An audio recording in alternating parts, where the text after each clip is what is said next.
In a recent video where I reviewed the Speedybee analog receiver that I have here, I mentioned that Speedybee is doing the right thing for the FPV community. And now I have to say they are doing it again. In this video I'm going to talk about the recently launched frame 5 inches called the Mario5. And the main reason why I think Speedybee is doing the right thing for us in the FPV community is because they are launching products that are very good quality and an amazing price. So when you look at the frame or when you look at the products that they are launching, they are not like earth-shaking, like they are nothing that is going to revolutionize the FPV community at this point. Think about this receiver. There is nothing super special about the receiver. They are not doing anything very different than anyone else, but the price that they are giving us is so good that anyone that needs a receiver these days should go for it. Similarly, we have the frame that they are proposing. It's nothing that is like, again, super special that is going to change the whole FPV, but they are giving us something that is very good with a few good qualities that I'm going to talk about in a minute about them at an excellent price. And that is what Speedybee is doing extremely good right now. Let me talk a little bit about this frame that I got here. Let's start with the price. And once we have that as a base, we're gonna see all the rest of the features that they are packing in this one. There are a few different versions for the frame. The most basic one is $33.99 US at the website, which is the frame without the TPU and without some of the parts. The one that I have here is the next level, $39.99. We're talking about $40 for a frame of this caliber. Let's see what the frame has in detail. Now that we have established the price of this frame, you can think about it as the kind of frame that you're gonna get when you want to go freestyling and bash that drone up and down and try to see if you learn new things. And most probably you don't wanna do that with a $120 frame, right? And that's why this price is so good, giving us this.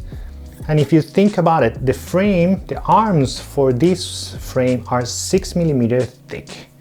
Here you see that a main point for the design for this drone is the fact that you want or you are going to crash it, and they want to give you something that is very sturdy and that can help you develop yourself as a pilot without suffering too much.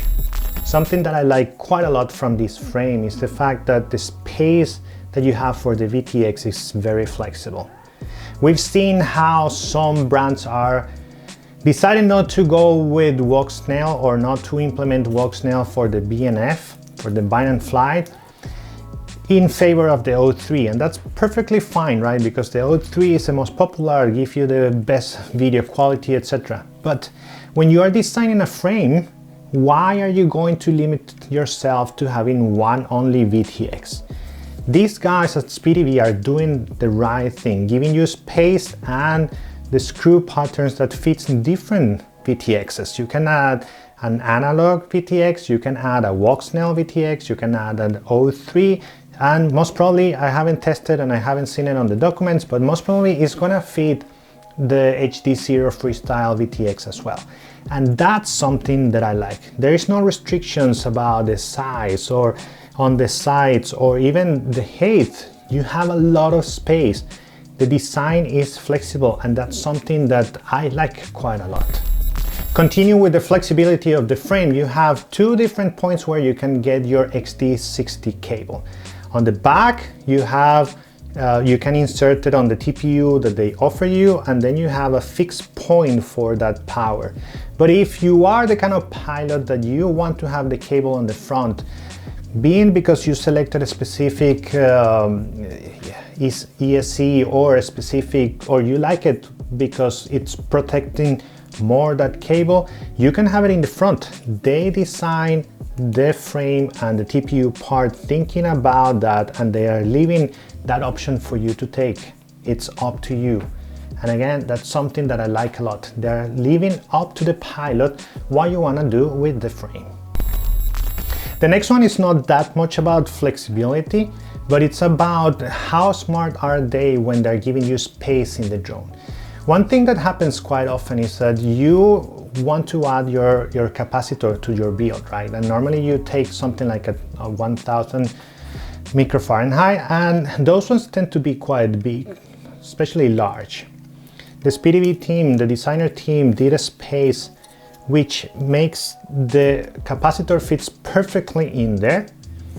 Even though I'll have to say that when I went to use the capacitor that I had, it was a little bit too thick and it didn't fit properly, so I had to search for one capacitor that fit in the hole. So it's not extremely flexible, but you have to give them the fact that they made a specific hole for the capacitor to fit, to not be shaking around, and you don't have to start to think if you're going to put it on the angle or to the side, or it's going to take space of the VTX or anything like that. It fits there, it fits in between the plates, and you have access to it here at the bottom if you want to have it without any problem. Very secure, very good.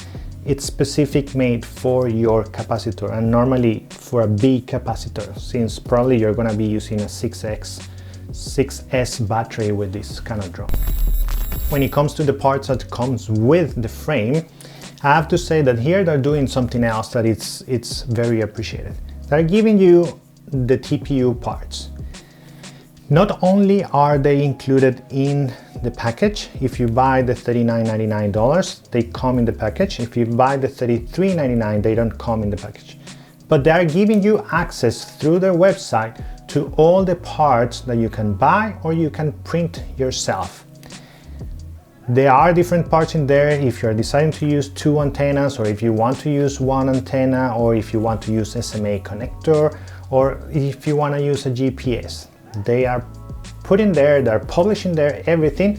So up to you again as the pilot, as the builder of this drone, you select what you want and how you want to do it.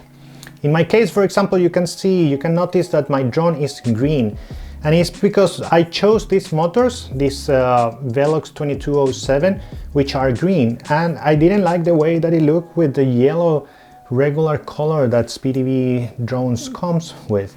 So what did I do? I just took my printer, I took my green TPU, I print some parts, the parts that they have published in their website, and now I have my drone all in green, which I think it looks a little bit better.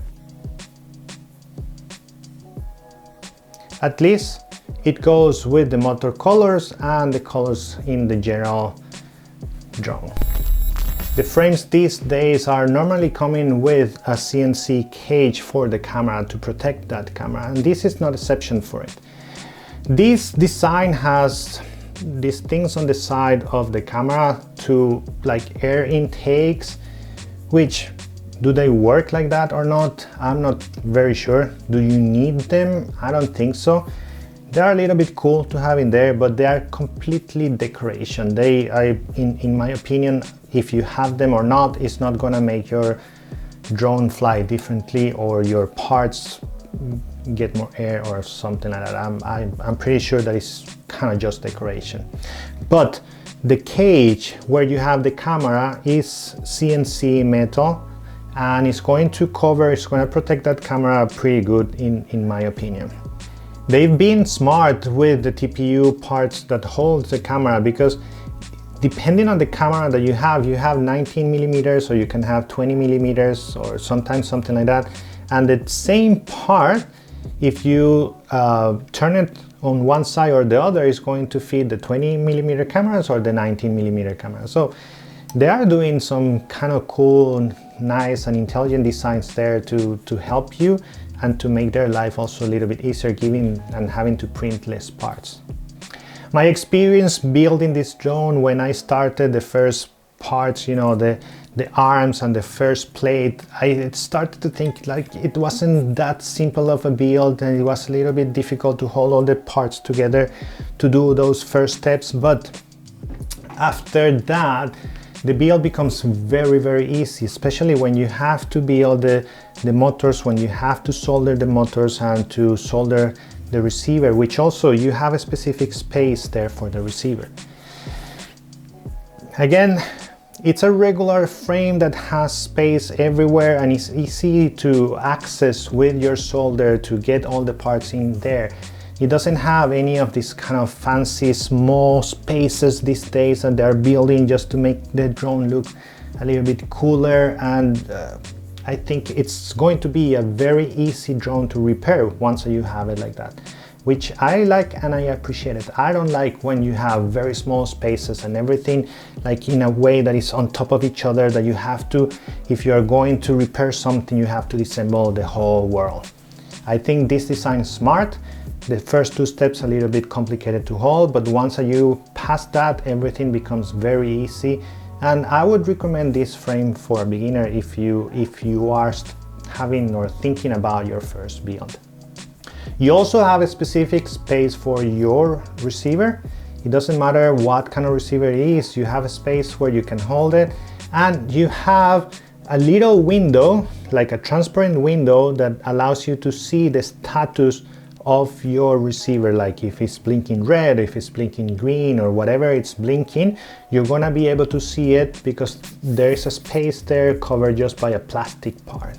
At the same time, you can remove that part to access the binding button if you have a Crossfire or the new versions of the Express LRS receiver that you can also do bind by the button.